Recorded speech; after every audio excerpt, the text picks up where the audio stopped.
Hi, Kelly Renée Miller, reading the politically correct version of Rumpelstiltskin.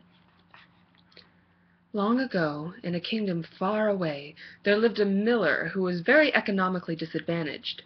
This miller shared his humble dwelling with his only daughter, an independent young woman named Esmeralda.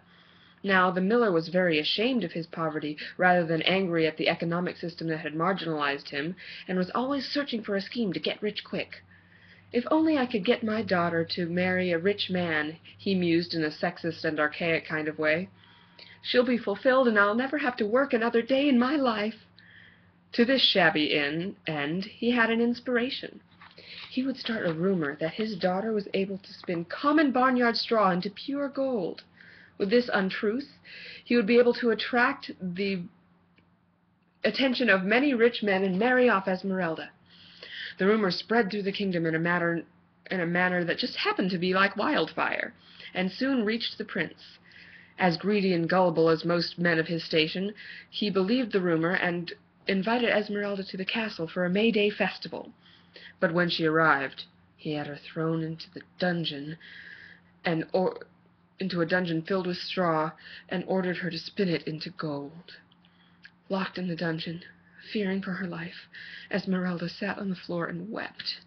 Never had the exploitativeness of the patriarchy been made so apparent to her. As she cried, a diminutive man in a funny hat appeared in the dungeon. "Why are you crying, my dear?" he asked. Esmeralda was startled, but answered him, "The prince has ordered me to spin all this straw into pure gold." "But why are you crying?" he asked again. "Because it can't be done. What are you, specially abled or something?"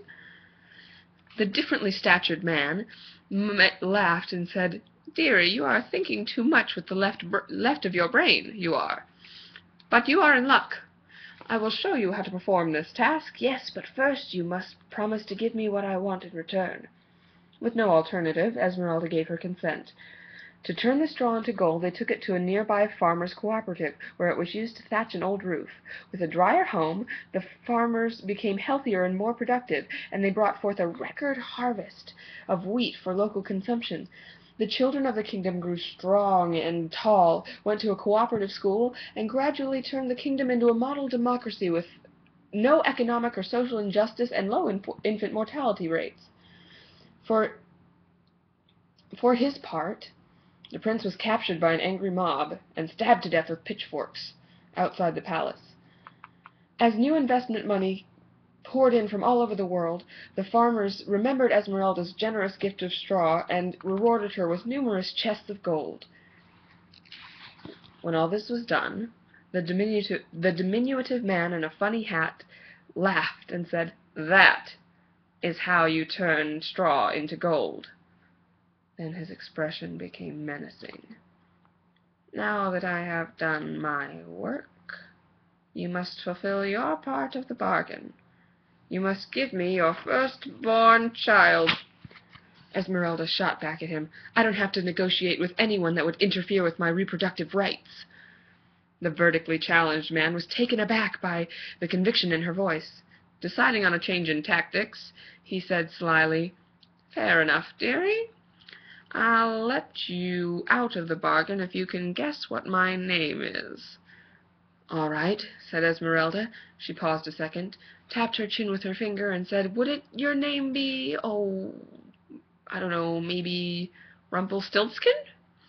"Ah!" shrieked the man of non-standard height. But how did you know?" She replied, "You are still wearing your name badge from the Little People's Empowerment Seminar."